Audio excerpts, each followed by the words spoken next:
JFM and JPP announced mutual dissolution of alliance, effect on the Christian community and the message. However, the JPP, that is the Jamaica Progressive Party, pushes on. And in second watch, will the youth vote? Yes, no, maybe so. For our social media question, we ask, what are your thoughts about extended school days as proposed? Share your responses on our Love 105 Facebook page and YouTube channel, and also on WhatsApp, 876-997-3125, using the hashtag The Morning Watch. We'll share your response later on the program, but first, as I quote. All right, today's I quote says, if you boil a funny bone, it becomes a laughing stock. This one is unknown. A funny bone. Mm-hmm. Good morning, Jakarta. Hilarious. Good morning. The first watch will be back after this break.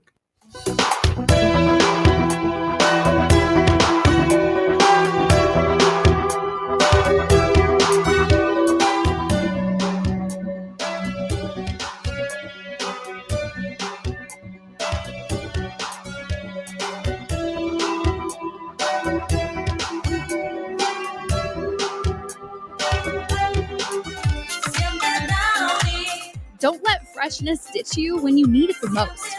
Wash your clothes with Downy Softener to keep dazzling everyone around you from day to night. Try Downy Softener now.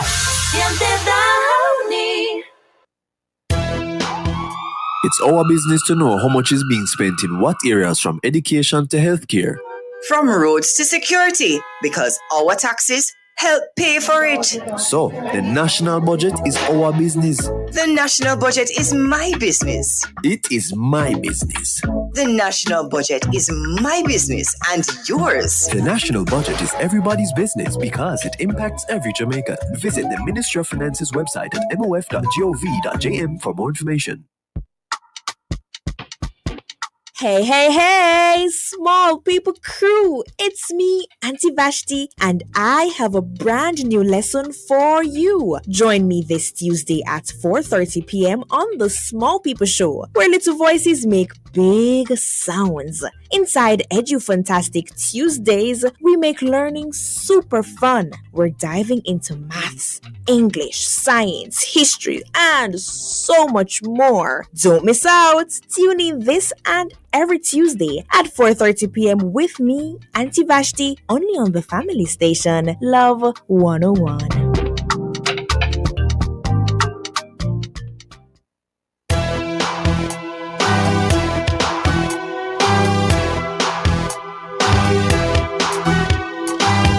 Welcome back to the Morning Watch. I'm Stokeley Marshall. Now, in our snapshots of news today, we hope to take a look at a couple of things. Extended school days, the dilemma of passing 5 plus C SEC subjects in Jamaica. The Jamaica First Movement, JFM, and the Jamaica Progressive Party, JPP, announced mutual dissolution of alliance, effect on the Christian community and message that it sends. And however, the JPP, the Jamaica Progressive Party, pushes on. Our guest for this segment, we have Dr. Paul Bourne, research consultant, social and political commentator. Dr. Bourne, good morning. Good morning to your listeners. I'm hoping you're having an awesome day like I am. I'm having an excellent day, sir. Excellent. Good that you're having an awesome day. Now, extended school days. There is much talk about the need to extend school days. And as a method of fixing some of what ails the education sector, extending school hours has also been considered as a solution. What are the pros and cons, and is it really a viable solution?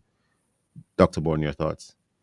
Well, it's one of those complex things to actually deal with. You're talking about if you were to extend the school days, we need to look at some things that predates that. We will look at the results in terms of what is happening in terms of our passes, whether we want to, let's look at the benchmark, CSEC, all right? Yes. We look at the number of students who are passing 5 subjects, as you rightfully mentioned, as a part of your program. We're talking about from in the last 25 years, one time in the last 25 years that we have had 50% of our Jamaican candidates passing 5 or more subjects, including math and English. Use that as a premise now to talk about extending the school days. So if you were to extend the school days by a month, will that make a difference when the students had 3 years to perform grade 9, grade 10, grade 11, and all we can get is only 50% of them passing CSEC subjects? extending the school day by a few days or a few weeks will not change that reality. So we have to look at some of the things that are really going on, because some person may say, but I mean, it's good. It would be good for the students to leave their homes to go to school for the extra 2 days. But then the reality predates that. The results are indicating to you that we are not wisely spending our money in Jamaica in terms of on our education of students. Okay. What about the idea of having more days in the term? That is not going to solve some of the substantive issues that are embedded in there, because the substantive issues that are embedded inside our current system is seeing us having 40%, 50% of our students passing exams. Just think about that for a minute. And when we talk about 40% of the candidates passing exam, remember there are about 40% of our candidates who are eligible to sit the exam are sitting the exam. And 40% of them are passing 5 subjects, or even as much as 50%. So what does that mean? In essence, there are about 20% of our children who are being successful with 5 subjects, which means that they are able to go on to universities, get a particular job. So we are spending money for only 20% of students to be successful. So a mere extending of the school day will not change that reality. When the students have 3 years to prepare and are only doing 20% good for the society, or 20%, or even as much as 50% in 2019 in terms of their passes. So a mere 2 days, 3 days, 5 days, 10 hours will not change that reality. Arguably some children already have school days because a lot of schools have extra lessons. So extra lessons become a big issue, a big part of almost a part of the curricula. Is that the right way to put it? Almost a part of the entire ecosystem. And because that goes back school not ends just at schools end at about school may end around 2-3 o'clock depending on the school, and then you have extra lessons taking it down to 4 or 5 o'clock. Thank you very much. Included on a Saturday as well. Saturdays, yes. So I want people to really think as to what is really going on. So we're investing thus much time and money into what we have currently, and the results are not indicating. In other words, the point I'm really asking, because I'm not sure. Is it that if you don't have the extra lessons, you don't get the pass rates? Because some of the children who are doing fairly well, who are not doing too badly in their CSEC exams, etc., these are the ones who more than likely, am I correct, who go to these extra lessons? Absolutely. And I'm a product of that extra lessons. So what is the problem with school in the regular part of the daily schedule? Why can't that be enough? Is it that teachers are holding back? Let me just ask bluntly. Is it that teachers are holding back what they're delivering, and so it's only in the extra lessons that these children are able to learn what they really have to learn? No, they are not. What happens is that a number of the students who actually enter the secondary school system are behind where they ought to be when they come into that system. Why? So why is that so? Because of how they are trained at the primary and the lower level. So they come in with an handicap. Take, for example, mathematics, and I've been a math teacher for over 20 years. Is it because of the quality of the teachers? I had some really great teachers in primary school, I do, and we did, but that still doesn't actually change some of the premise. A number of the children who are not coming on the same footing, particularly those who are coming from inner city areas, and some person don't want to deal with the reality. But the reality is, many of the inner city children are not on the same footing as those in the middle class. And the middle class I went to primary school with some children from the so-called inner city, and some of them did extremely well and are still doing extremely well. So why were they? Why were they different? Why were they different from the other children from the same communities? But let's look at some of the issues that are happening there. Yeah. How the child is prepared from the earlier age indicates a lot. A number of these children who are from inner city areas, they are not prepared like the others. They don't have a mother who is a doctor or a teacher who is able to teach them, guide them through some things, assist them with their schoolwork and all of that. So I can think of one example. His mother was no doctor, no teacher. My mother wasn't a doctor and teacher. But what we're talking about is, look at the numbers. We say that 40% of the children are passing the subjects. 40%. Okay. All right. So the reality is there that when you come in with this handicap, and I've had that opportunity. I've taught at many schools in Jamaica in terms of high schools. And what I realized when I go in to teach, for example, at the CSET level, mathematics, Yeah. many of my students do not have some of the foundation that they ought to have. So what do I have to do? I would have to teach them on a Saturday, teach them extra just for them to what? Break even or to get that extra knowledge that they require. To level up. And that's where the challenge is. All right. Well, more and on that. And then there's a troubling issue about the quality of the high school education. All the high schools are not on the same footing. That is a reality too, Dr. Bourne. Oh, boy. And here we go again with some of the realities. Yeah. So there are high schools that are more privileged than others. Yeah. Because they get the privileged children and they have some of the teachers who know far more than the others. So here we have that handicap what we put inside. Well, I have a question to ask you. Now, whether it's common entrance, GSAT, PEP, at the end of the day, it seems as if the distribution of the children to the various schools doesn't change much in terms of most of the children with the better grades from these exams seem to go to certain schools, and those with the not so good grades seem to go to the not so well endowed schools, if I could use that phrase or terminology.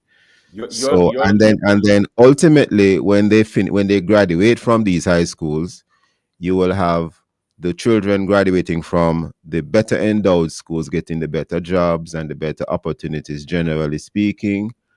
You have exceptions. And then you have those who leave the not so well endowed schools having lesser life chances. So that then feeds into the social stratification that we see in Jamaica perpetuating to this day.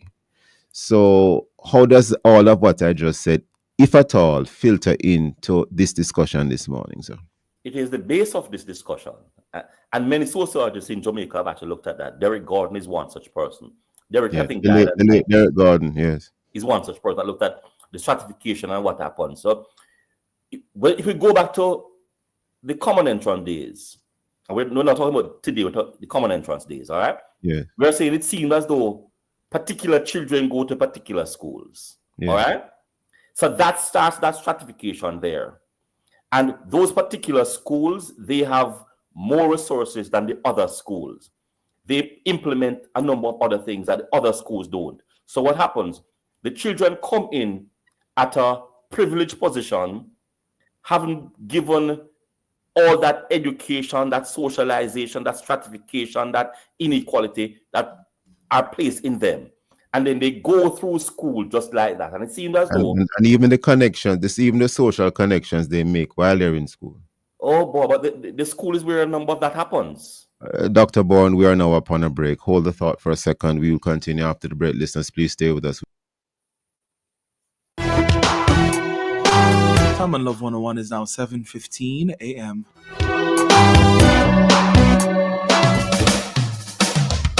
You're invited to listen to Dollars and Cents every Thursday at 8:16 a.m. We'll give you tips on how to make your money count, how to save, and how to grow your worth. It's all inside Dollars and Cents, brought to you by BPM Financial Limited, taking you higher. That's Dollars and Cents every Thursday at 8:16 a.m. on the family station, Love 101.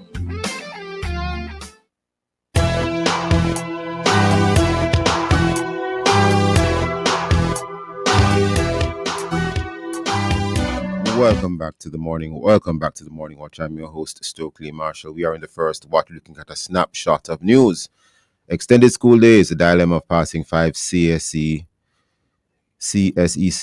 subjects in Jamaica, and JFM and JPP announced mutual dissolution of alliance, effect on the Christian community and message. However, the JPP, the Jamaica Progressive Party, pushes on. Our guest is Dr. Paul Bourne, research consultant and social and political commentator.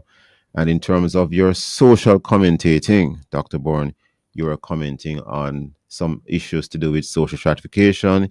You made mention of the late sociologist, Dr. Derek Gordon.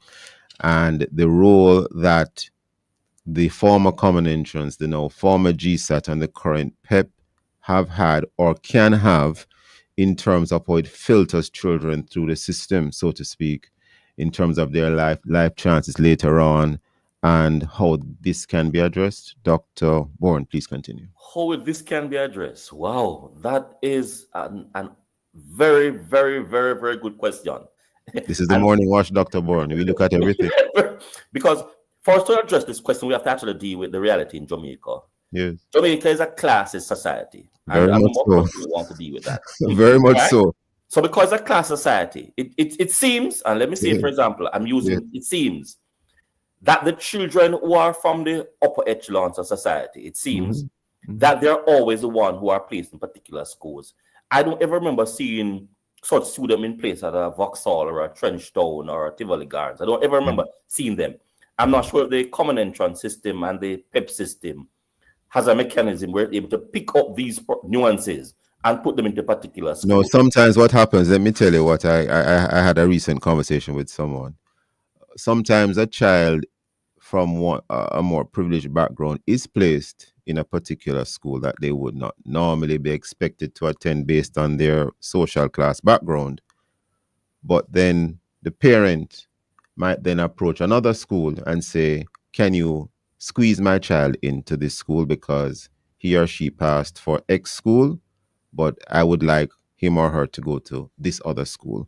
Or sometimes if the parent can afford it, if they have the financial resources, they'll actually place them in a private school where, you know, children of a more privileged background may attend. And that way they don't need to anymore attend some of the schools you mentioned, or a school where most of the children in terms of demographics are from the lower strata. But that says a whole lot to you in terms of how the stratification is being replicated. All right. So the average person who's from the inner city area doesn't have that privilege, doesn't have those resources, and is less likely to make that difference or make that change. So what we're seeing in Jamaica is that the maintenance of a classes system, which is replicated and duplicated by our examination system. Now, for us to now address that or those issues, what we're going to have to be seeing now, we'll have to remove ourselves away from that. And many persons argue that's extremely difficult to change a paradigm, especially a paradigm ingrained in a system. So that is going to be a challenge for Jamaica. Presume when they actually got rid of common entrance, they thought they were going to make things equal. But the more you try to make things equal, the more you realize that differences are created. Well, I gather there has been some improvement, but is it improvement enough? And I think the argument your case is that it isn't. Dr. Bourne? The results actually will say that. When you look at the results when you dissect the results in terms of the CSEC passes, all right, you realize that the schools that do very well are the same privileged schools. Well, if you look at if you take a look at the schools as in terms of how they are graded in terms of pass rates, you find in Immaculate at the top, a Campion second. Sometimes, I think I saw another more recent one where Campion was at the top, but Immaculate, I think, is currently number 1, Campion number 2, and it continues down. And this is not yesterday.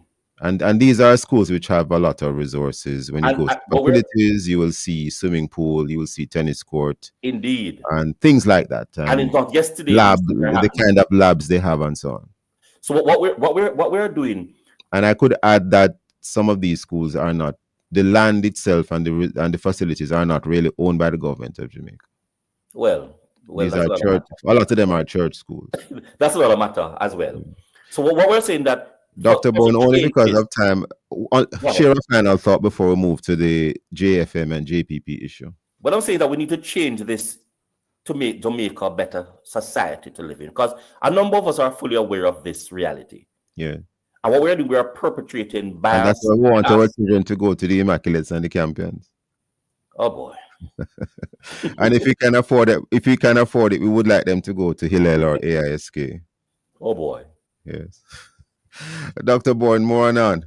We move now to another issue, snapshots of the news. So we have essentially dealt with the CSEC, CSEC in terms of the dilemma and the extended school days, but we did it in a sort of roundabout way, so? I think we did because we had to sort of lay some premise for person to Some foundation. understand. Right. So Jamaica First Movement and the Jamaica Progressive Party, they had recently come together. Well, the Jamaica Progressive Party is already a political party. The Jamaica First Movement isn't. But both interested in the current elections, of course, which are to be held tomorrow, September the 3rd.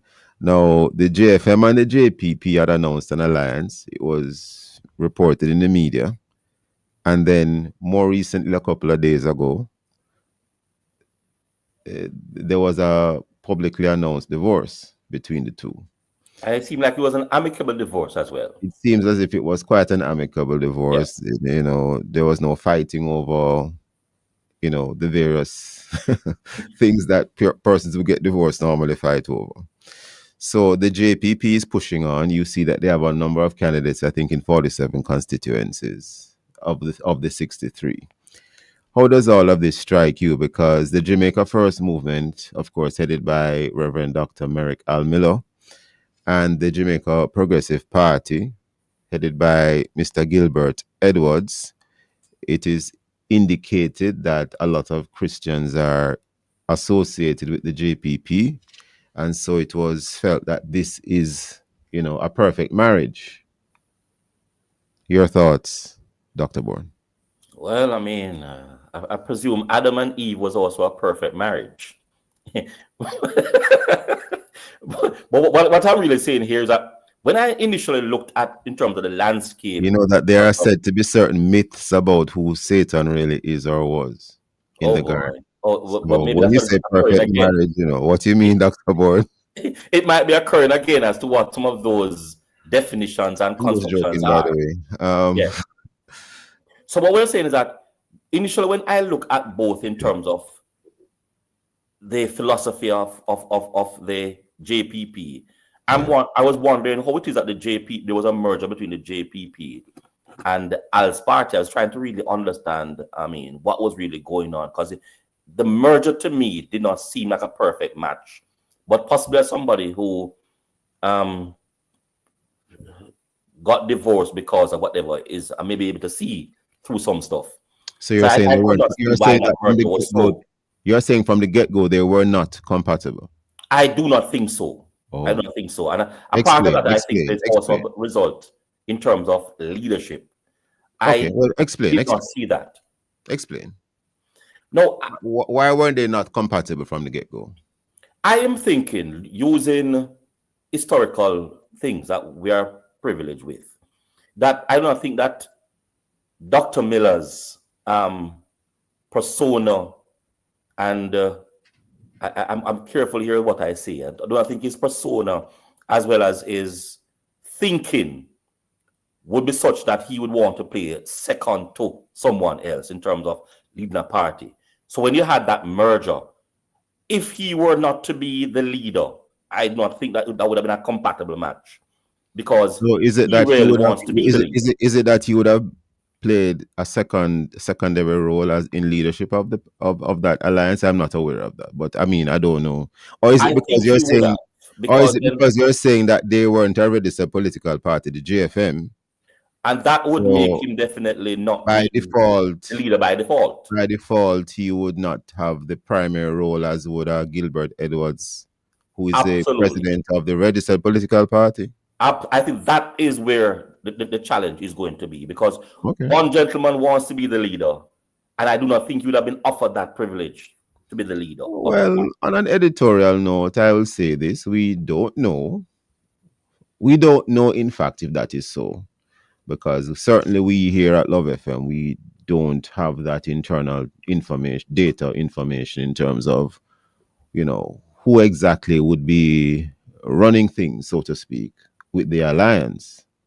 But in terms of why I think they're not compatible as a movement, JFM on the one hand versus the JPP on the other hand, what are your thoughts there? And here's where I go as well. When I look at some of the intricacies in terms of the philosophy, in terms of the manifestos, it has some issues to me that I do not think that both would have actually been a good marriage. Oh, such When you as? look at the freedom relating to your sexual preference, freedom relating to abortion, I am saying to myself, I do not think those two parties would have been a good merger. In the Okay. sense that So your Christian belief. which ones took which positions? Because I'm not. When I look at the JPP manifesto, I can't recall seeing where they were permissive in the areas of abortion and sexual preference. But I don't know if you maybe you can comment. What did you see? I remember clearly looking at that. I think it was the other party, Reverend Al Miller's party, somewhat seemed to me somewhat of a liberally sort of a party. And I do not think that a JPP would definitely be good in terms of that synergy between that sort of liberal thinking party versus a Christian party that is more traditional in terms of views and philosophy. So to be clear, are you saying, because I really don't know, are you saying that the JFM would have been a little bit more liberal on abortion and sexual preference? Not only abortion, in terms of its thinking. Oh, that's interesting. I see, because I know I didn't see it in the JPP manifesto. And that is where the issue would be. Okay. So I did see a document in terms of the JFM, but never saw that element. So thank you for, well, you have said it is there, and I have no reason to doubt you. So you think in terms of that, they would not have made a good merger. Anything else in terms of their policies and so on? Well, I remember seeing something in the JFM. I remember seeing something in the JFM document about a social empowerment credit score, which I found interesting. I've never seen any party or any proposed registered political party ask for that or mention that. We had Reverend Al Miller on as a guest some time ago here on the Morning Watch, and I mentioned it to him because the only other place in the world I know of that has anything like a social credit score is China, and that's a communist country. So I inquired of him as to the social empowerment credit score, and he had a pretty interesting answer. So I don't see anything like that in the JPP manifesto. Your thoughts? And here we go again on some fundamental things that one may question. Why would you want such a system? I mean, and you're taking a system away from a society that we do not want to even think that we want to go into. A communist, or we even want to say to be fair to him, he never said it was comparable to China. I was the one who put it to him. And he gave a pretty interesting answer. He didn't say anything wrong with what he had in the document that he had for the JFM in terms of a social empowerment credit score. Fair enough, but it would have been taken from some philosophical base. Yes, right? yes. And that philosophical base you are saying. We're almost out of time already. We're almost out of time already. As a researcher, would you like to enlighten the listeners to what a social credit score is? To my knowledge, it is about rewarding behavior. It is about giving you a score based on your behavior. So the more you do certain things and say certain things that are allowable, your score increases. If you protest, your score diminishes. That's my understanding of it. But alas, we're completely out of time, Dr. Bourne. Never enough time with the Morning Watch. Thank you for being with us on the snapshots of the news. I didn't even know it would take this direction. Always interesting speaking with you, sir. So we had enlightened your audience. Always interesting speaking with you, Dr. Bourne. Thank you for being a guest with us again. Thank you so much for your time and for your thoughts. Listeners, please stay with us. We'll be right back on the Morning Watch. Start your journey with a JN Small Business Loan with small business loans as little as $10,000 and up to $4 million. The time by JN Small Business Loan is 7:31. Mama work hard, for real. She do the most to send me and my brother go school. So, the dream was always to go to university. Well, I fulfilled 2 dreams with 1 Jane Bank savings plan, you know. I further my education and I make mama proud. Save so you can make the par, travel far, graduate like a star. Stop wishing you could. With your Jane Bank savings, you absolutely can. Jane Bank will help you find a way. It hurts if you don't check birds. The excellent customer service. Our staff is knowledgeable and trustworthy. And we have a wide variety to supply society. And the price is right, yes, it's worth it. The solution to your auto parts things to one-stop shop. And we deliver to. So if you can't come in, just ring with our WhatsApp. Or call and make your order. And remember, there's no other. So it hurts if you don't check birds. So there's no need to search. It hurts if you don't check birds.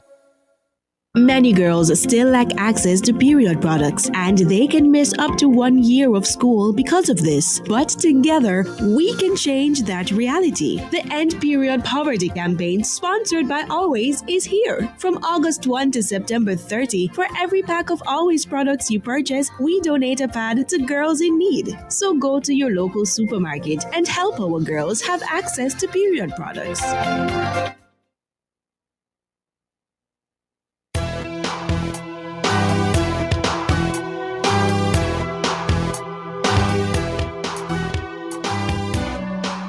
Welcome back to You're Tuned Into the Morning Watch. I'm your host, Stokeley Marshall. Let's take a look at the newspapers, see what Jamaicans and others are saying and doing. And we have here in the Gleaner Online among our lead stories, back to vote.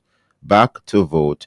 As Jamaicans head to the polls on Wednesday to elect a new government, several members of the diaspora have returned to the island to cast their votes, underscoring the significance they place on this election. And we also have here among our lead stories in the Gleaner Online. Proposed doubling of minimum wage triggers private sector concerns. And we also have here among lead stories, Phillips rebukes JLP for, quote, wrecking ball, unquote, comment. And we turn now to the Daily Observer, the physical copy of it. We have among our stories on the front page, or referenced on the front page, financial app helps cop secure family's future. More of that story on page 9. Also, inside of the Observer at pages 23 to 26, you have your personal election 2025 vote tally pullout, where it has pictures and names of candidates from the PNP and the JLP. I don't see any candidates from the UIC or the JPP, but it is at pages 23 to 25. We have also on the front page of the Daily Observer, minimum wage squabble. JLP's proposed increase triggers varying views. Those and many other stories in our various news sources. Coming up next, we'll read through some of the feedback from our Facebook, YouTube, and WhatsApp question, which is, what are your thoughts about extended school days as proposed? If you haven't done so yet, leave your responses on our Facebook or YouTube, Love 1FM Jamaica Live, and also WhatsApp comments and voice notes to 876-9973-125 using the hashtag The Morning Watch. We'll be right back.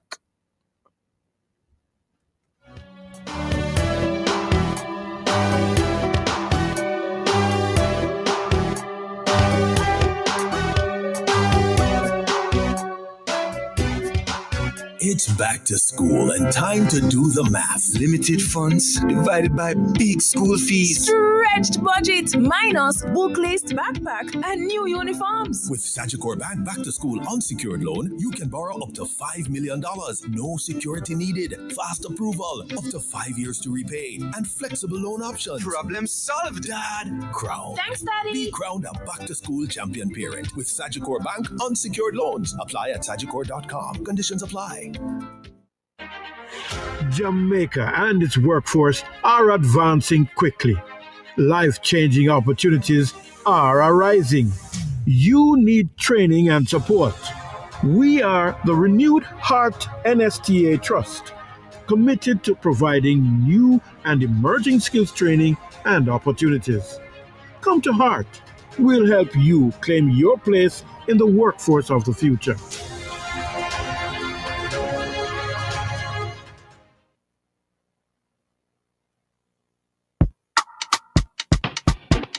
Hey, small people crew. It's me, Auntie Vashti, and I have a brand new lesson for you. Join me this Tuesday at 4:30 p.m. on the Small People Show, where little voices make big sounds. Inside Edu Fantastic Tuesdays, we make learning super fun. We're diving into maths, English, science, history, and so much more. Don't miss out. Tune in this and every Tuesday at 4:30 p.m. with me, Auntie Vashti, only on the family station, Love 101.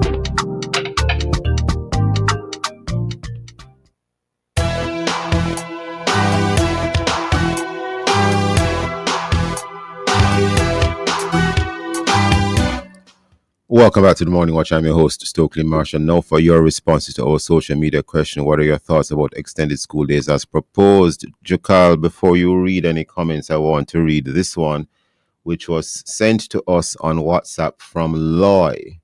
And her comment is, swap Campion teachers for Clancarthy teachers and vice versa. That one is from Loy. Thank you for that comment, Loy. Jakal. All right, so we have one from Cherry in Spanish Town. Cherry says it's a good proposal. Pray that parents and students alike will adjust and accept to do the work needed, bearing in mind that not all the children are academically inclined, but they still need the basics to function in society and the world. Students need to bear in mind it's not the school you attend, it's what you leave with after 5 years.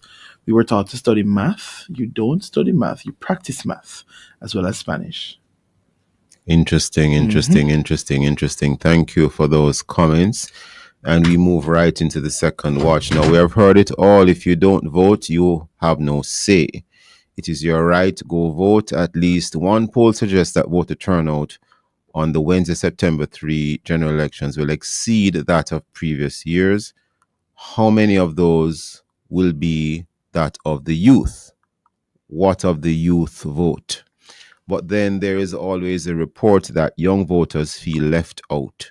So again, we ask, will they be voting? And if so, why? If not, why not? We have as our guest today, Dominique Johnson, a young voter who indicates that she is unsure about voting. Another person who indicates that he is unsure about voting is Daniel Dodd. So we have Daniel Dodd and Dominique Johnson. Good morning to you both. How are you both? All is well, all is well. Daniel Dodd. Hi guys. Morning. Daniel Dodd. Yeah, I will take the liberty of saying, brethren, Daniel, what a guan. We're there, man. You're there. Indeed. You don't know the thing set. Definitely. Everything up. Yeah, man. Of course, everything is good, man. Everything governed. Yeah. Yeah, man. Definitely. Dominique Johnson, how are you, madam? I'm doing well, sir. Why am I not getting the same hype as Daniel is? What's happening here? Well, you know, I am being the traditional gentleman. When we speak to ladies, we speak to them in a particular way. Yeah. Okay, I appreciate that. Now, will you both be voting? If not, why not? Starting with you, Dominique. Okay, Stokeley. I don't know why you always keep giving me Dominique. It's Dominique. Dominique. There. Dominique. Yes. I will correct what I see. Dominique. Dominique. I am rude and out of order. Let me fix that. Indeed, I'm glad you're the one that said it, you know. Yes. Saving me all that trouble of having. Yes, man. Me understand. From after me. You know. Dominique. Yes. Why you not voting, or why you voting? Okay, I would like to say firstly, I am in a tentative state as it relates to my votes. Yes. And I completely agree with the statement that would have basically been out forever and ever, amen. You know, in order for you to have a say within your country, in order for you to be a part of a change or a reform process, which we are in the middle of, it would be very important for you to exercise your vote. So you exercise your rights as a citizen to vote. And I have been contradicted and a bit disputed on it, because I want to say on behalf of the youths, I think we do have a few wow, what's the word I would use? We have a few discrepancies in the leadership style and the leadership positions that we have been introduced to, right? And so I believe that without any accountability or any, say as to why we should vote for you, because I really, really want to say, I don't think this voting season has included or has been inclusive enough. I'll get a bit further down in that, but I'm just going to surface level answer you and say I have a few discrepancies that I have noted within manifestos, agendas, and even just the mere fierce state of debates that have been happening that I have collected. And Daniel started laughing. I have collected and I have noted in our leaders. Daniel, I'm going to turn to, well, what are your thoughts? And make sure you don't laugh, because Dominique said, stop the laughing. No laughing, Daniel. At one point in time, Sir Marshall, I would say to myself, I'm not going to vote, because while me drive from my road up on my side, I may say, every minute me I drop in a pothole. But the road them fix, I know. but anyways, on a serious note still, I do agree. The democracy right now, it's hinged on a lot of promises, right? And though nothing is wrong, of course, you have to give the people them hope of what is it that you're looking forward to do for the people. But I think where relevancy is concerned, how is it that what's happening within the political space relevant to the youths today? What is it that you are doing strategically to get the youths involved? I think that's a major question for me personally, because most youths would view this like an old people thing, if I may put it this way. You see me I say? So may I say, all right, cool. Then again too, in addition, growing up, it's not like say I was like so much educated on certain things that happens within politics. It's not like there is like a subject or sessions provided, so much so to speak, to give youth an opportunity what's happening within the political space, right?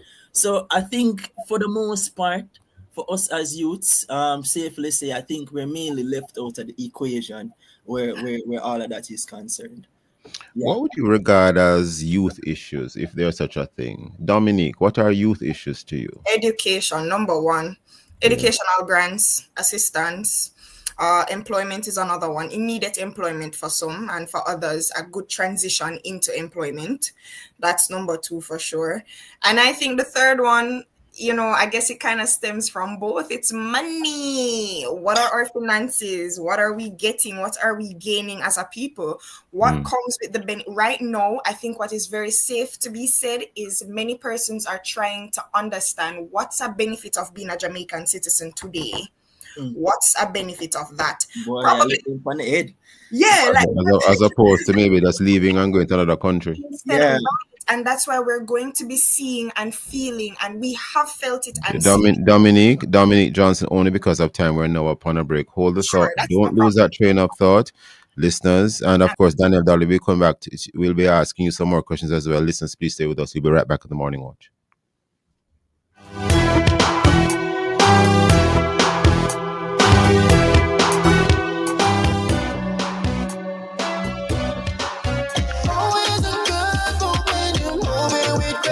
The time that Grace could move is 7:45. Don't let freshness ditch you when you need it the most. Wash your clothes with Downy Softener to keep dazzling everyone around you from day to night. Try Downy Softener now.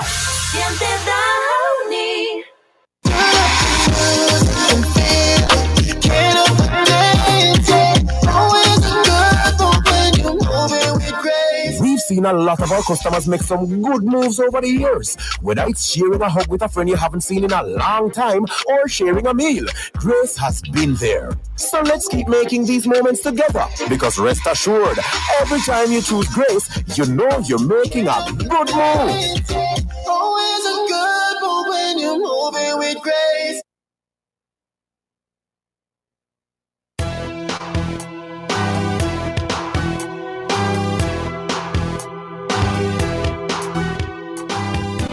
Welcome back to the Morning Watch. I'm your host, Stokeley Marshall. We are in the second watch, and the topic is, will the youth vote? Yes, no, maybe so. Our guests are Dominique Johnson, young voter, and Daniel Dodd, young voter as well.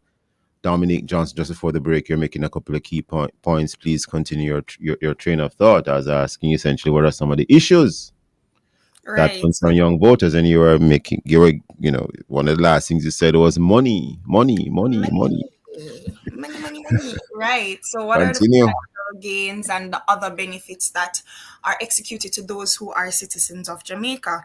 And I was alluding to the fact that we have seen, heard, and we're going to continue to see and feel and hear of persons who will be migrating, leaving, whether it be regionally or internationally, globally, they're going to find new ways to kind of just transition themselves and move on and move out of Jamaica to gather themselves in other places where they might feel that the benefits are much better. And I'm going to use the word feel. I hope everybody underline it, italicize it, hold it. Feel, because sometimes we don't go on to better. We just make it better. So that's just the truth. It's always, the saying is always choose the better of the two evils. And so I guess some people, for them, it's like you move from Jamaica, go to next country, and yam is not there, potato not there. You have to go to the store, go buy everything. It's not like you can walk around the corner, pick a ackee off your neighbor tree. So as I'm saying, it's like you have to just pick the better of the two evils based on what your benefits or your preference in benefits are. So which is the better of the two evils, the wolf or the crocodile? Whoa. No, I'm an animal person. I don't think you want to. You don't have to answer. I was just throwing that into. It is so fine, man. No problem. Daniel Dodd. What are some of the youth issues? I think for me, I would think myself, where the employment is concerned, unemployment is concerned. Unemployment. Yeah, a lot of people need jobs, and the thing about it is that we can't be hinged upon the fact that we're going to lean onto the BPO sector. I know that there has been a lot of brags about, yes, we have provided so many jobs, 60,000 jobs and all of that. Not sure no word still, but at the end of the day, when you're looking at the salary increase, it's really not much. You know what I mean? It's basically going to be deducted back out of taxes, right? So people not seeing what is it that they're really earning within their spending power for what they're buying, right? So I think for me is the main thing is the purchasing power of what we can be able to be able to spend and just be able to have the opportunity to provide for ourselves economically, right? I think that's just a major thing, and that would lead to the whole fact of brain drain for us even wanting to leave and all of that. So it's just really that for me, that what I see in terms of us really going ahead and really having this. Well, that's quite a bit, sir. That's quite a bit. And both of you have expressed quite a number of issues there, similar but from slightly different angles. I want to turn our attention briefly in the time that we have left to the recent leadership debates. What was your individual assessments of the debates? And there were a couple of issues which were I didn't hear where they were brought up during the debates. And some of them are social issues I didn't hear anyone ask about, or I can't recall, I should say. I don't think they came up. Issues such as abortion, LGBTQ issues. Would sex work become legalized or decriminalized? Would the marital law rape Would the law on marital rape during an intact marriage, would such a law be put in place? Can a husband rape his wife then, even when the marriage is supposedly intact? I don't know if these issues would affect your vote, and there are a number of other issues that didn't come up as well, such as if we get another COVID-like situation here in Jamaica, how would the government respond? How would each party, if they form government, respond? Would you have persons losing their jobs again because they didn't take the shot? Because would people be excluded from public buildings, commercial buildings, the way that the way that it happened during maybe the period of 2020 to 2022, thereabouts? Issues to do with digital IDs, which is becoming a growing concern in other parts of the world. We didn't hear any of those things come up during the debates. I don't know if any of you have any thoughts on those, and even outside of those issues, just generally speaking, how did you find the debates in terms of both parties, starting with you with Daniel Dodd and then Dominique Johnson? Daniel Dodd. All right, cool. So quick thought. If I put it in this way, it's kind of like a tick for tack, and especially if I'm going to mostly refer to the opposition leader and the PM, right? It could have been better. The debate could have been better, and the reason why I said this is because it was more so about, okay, what you have done, what you haven't done, right? About this corruption, if you're not corrupt and all of this. It was kind of a throw word type of conversation, and it wasn't constructive enough to say, okay, how do we move forward? Yes, both provided their manifesto, especially for the PNP and all of that. And they have leaning to certain things that they would do. But at the end of the day, it was kind of a disgrace. It was kind Which of the debates? All of them, or were you focusing on the last one between the Prime Minister and the leader of opposition? Yeah, the last one. The last one. Yeah. What made it a disgrace for you? Or what made it a disgrace? You're saying it was a disgrace. What made it a disgrace for you? It was a throwing of words. That was it. That is it. That too, but the what would you have wanted to see then? What you wanted to see? I would have wanted to see them really. You see, like how the whole abortion and the LGBTQ thing that you mentioned. Yeah, that's such a major thing, right? How do we move forward where that is concerned? Okay. To me, it's like, okay, that is just a big cover up. It's like, okay, we're just putting that aside, right? And if I may personally say, okay. Let me personally say, I didn't know you felt so strongly about it. I just, it was actually this morning I said, let me ask these as well, because I can't remember hearing it. Yeah, but come up so far. Nobody. I don't think anyone has asked any of them these questions. Right. Nobody in talking about. All right. If my memory serves me correctly, the slight introduction of it through the devices, I believe that they were having in the schools, through the tablets and stuff like that. I don't know if anybody remember that, but things like that, like. Nobody's asking questions as relates to that, and so I don't think for majority of what was discussed, some issues were really tackled. So that was just it for me, and the way how the Prime Minister really behaved when he was answering certain questions, it wasn't really giving true leadership, right? It was very arrogant. It was, I don't want to say much, but at the end of the day, it could have been better. Okay, we've heard you, sir. We've heard you. Yeah. You have made your comments, and Dominique Johnson, same question. I would have said it earlier that we had a very fierce debate, and I'm not using that word lightly. I strongly believe that our leaders, and I'm not just speaking on the Prime Minister and the opposition leaders debate. I'm also speaking to the debate on like our financial status, the budget. So I only managed to get 2 out of, was it 3 debates? There were 3, yes. 3, right. So I've only managed to watch 2 of the 3. And what I would have collected from that is that one, especially as a tired research university student, a lot of that was not done. A lot of research, a lot of jabs were thrown. And I just feel like, and that's why I just want people to really follow and understand when I said it was fierce. Tensions are high, electric, and right now I think in Jamaica our voting period is a little polarized right now.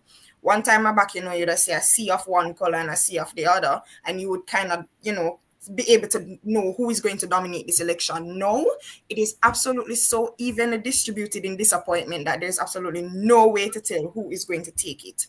And I just strongly believe that we are just reaching a part of political disillusionment because I feel like we have not grabbed it. You mentioned some topics, Mr. Marshall, and one of them that has been actively circulating on social media is one regarding our marginalized groups, which is like the disabled people. They have a say and they have not been granted the opportunity to say. And I feel like that's just you absolutely ignoring what is societal norms. To slightly intervene or interject here, I believe the People's National Party president, Mark Golding, has reached out to the disabled community. I'm not saying the JLP hasn't done so either. No, but based on your knowledge. The PNP, from what we see in the media, appears to be a little bit more visible in reaching out to the disabled community. Let me frame it that way. And is that my question, not to you, it's just a general question, is the visibility only because this would have been brought to their attention just now? These are people who would have been in Jamaica long before the campaigning would have started. These are people who would have, been a part of our society way before even both parties would have been formed.